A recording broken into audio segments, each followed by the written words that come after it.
Second hour, Clay and Buck kicks off with our friend Ann Coulter. Go check out her Substack, which is always insightful and interesting. Go subscribe to Ann Coulter there. And Ms. Coulter, great to have you back in the mix here. You're somebody who knows the scene in NYC. You understand how it all works there. Mamdani, you know, Ryan Gradusky's a good friend of both of ours, mutual friend. He said that right now he has the most sizzle of any Democrat. This guy just got a rent freeze passed in New York. It will only make rent go higher for everybody who's not covered by the freeze. And everyone cheers for this. Is there anything we can do so that people stop making the housing market worse in New York? You ask, yes, there is. I would tie that in directly to the 3 Democratic primaries this week in New York, where 2 longtime Democratic incumbents, including the heir to the Levi Strauss fortune, Dan Goldman, Jewish, pro-Israel. You had that Espliat and Jerry Nadler's seat. He was retiring. And in each one of these cases, you had a standard Democrat whom you and I would completely hate, running against a foaming at the mouth, anti-Israel, pro-Hamas, anti-American, pro-Palestinian. Lunatic. Lunatic. Yeah, so Lunatic, for one thing, I talked about this on my Rumble video yesterday, 5 p.m. For one thing, I'm still a little annoyed with AIPAC for spending $30 million to take out Thomas Massie. He opposes all foreign aid. It's not specific to Israel. And meanwhile, he's pretty great on everything else. He's really smart. You've been around a while, Buck. It's so unusual and so wonderful to have a high IQ Republican. I've interviewed him a bunch of times on my Substack just because he's so brilliant, including the things I disagree with him on. $30 million to take him out. And meanwhile, we now have 3 guaranteed barking at the moon anti-Israel fanatics joining the Congress from New York. AIPAC only spent a few $100,000 defending these Democrats who were pro-Israel. And just, you know, they're perfectly happy to give those seats away. But I've noticed in the commentary on those seats, and that you and I will connect it to rent control, a lot of people have been commenting, you know, the reason all these young people are so anti-American is they're not American. The younger generation, thanks to immigration, is massively, massively foreign-born or second-generation foreign-born. They come from failed countries. I mean, I've been noticing all day this, the end of temporary protection status for Haitians and Syrians, although Haitians are the ones Democrats are really concerned about. You know, they were calling that racist on MSNBC today. And it's racist because, as Al Sharpton pointed out, all the countries that have temporary protected status, because crises are going on in their own, all of them are non-whites. So I'm thinking we should put 2 and 2 together. If all the countries in crisis are non-whites, you know, maybe the problem is Haitians. That's why it's not a safe country. So how does moving the whole problem to Ohio help us? So as with everything else in America, and I tweeted this out today. You've probably commented on it. I think it's at least 30% of people in rent who are affected by this rent freeze are foreign born in New York City. So we are paying a huge amount foreigners to come here and vote against us and vote to bring in more third worlders. So as with everything, the solution is mass deportations, denaturalizations. We're probably going to have to make Stephen Miller president. So can we actually, I want to have you react to this. Guys, can you pull up that Tom Homan cut? Ann and I both I think we're in the Tom Homan fan club. I certainly am. I think you're you might be a longtime Tom Homan fan club guy. Here's what he says about this, guys. Play it. We had a record historic year with deportations, but now we got 10,000 more agents on board, or it should be on board by the end of next month. Wait till next year. He says 10,000 more agents and just wait till next year. You believe it? Is this going to happen? I hope so. When I was looking at these 3 elections in New York and looking at the rent freeze, I mean, I tweeted out today that the people who were cheering, it's all over New York one, cheering and waving their signs, freeze the rent, freeze the rent. It looks exactly like all the red cap wearing Venezuelans who voted overwhelmingly for Hugo Chavez. And then, Chavez, yeah. oh, lo and behold, because they voted for Hugo Chavez to turn over golf courses, here, the poor, you can live here free.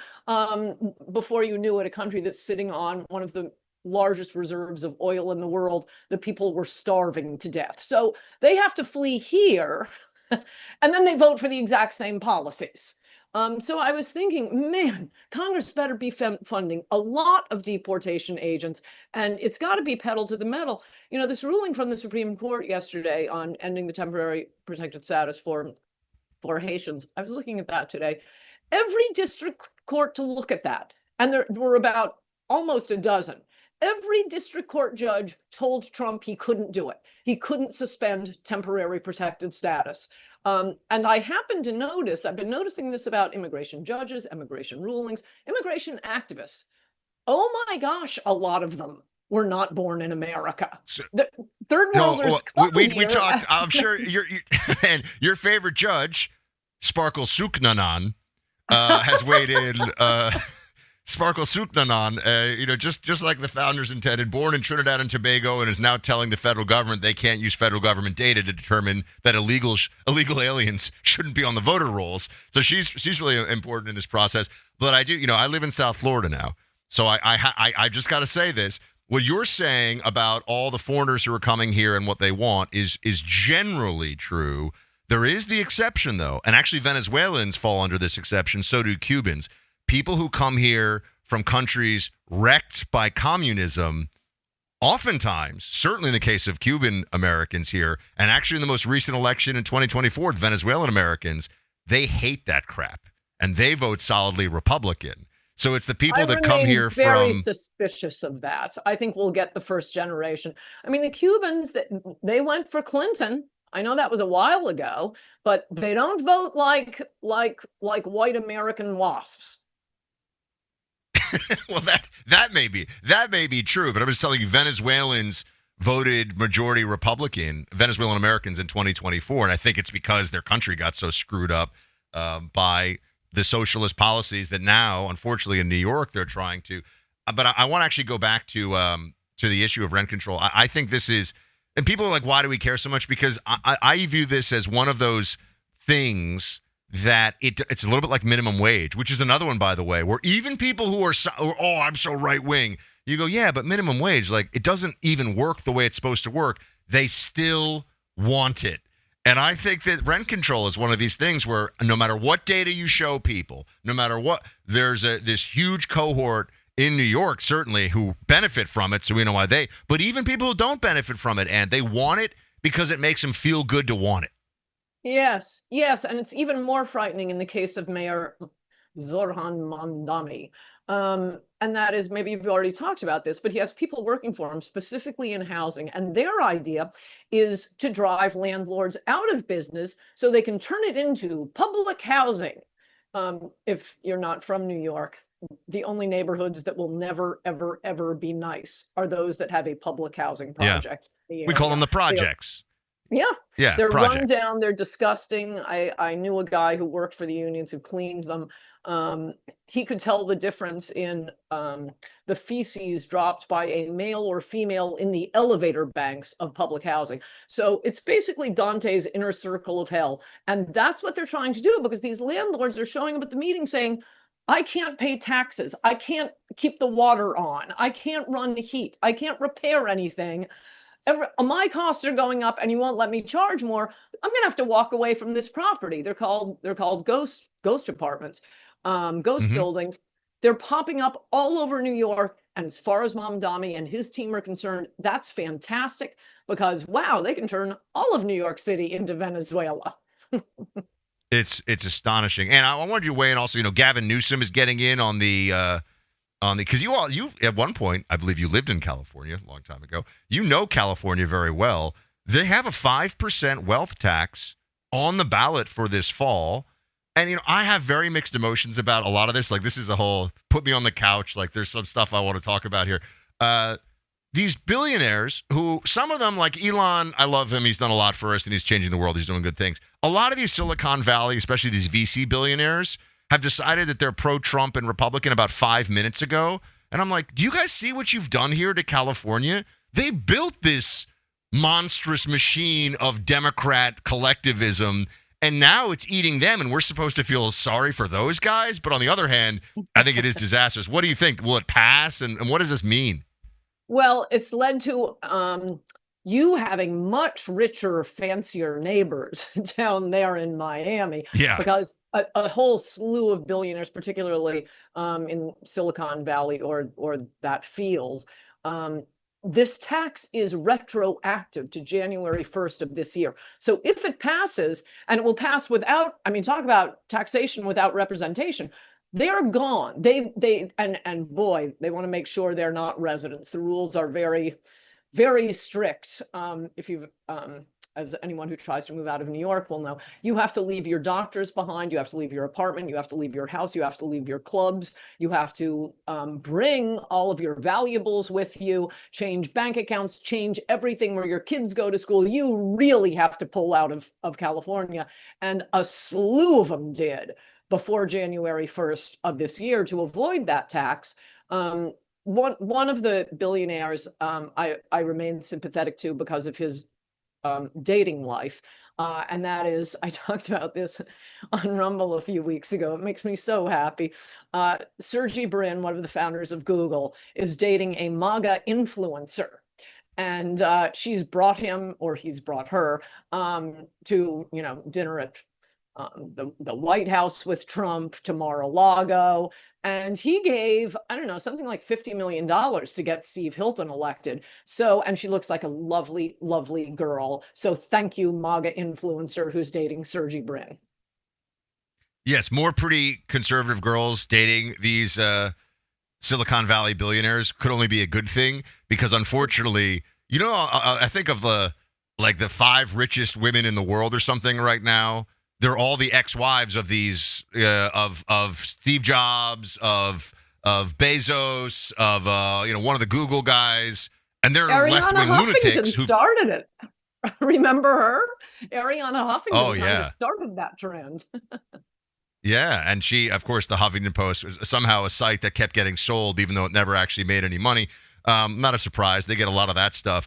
Who's the right now? I did one last question for you, Ed. You can kind of take it however you want.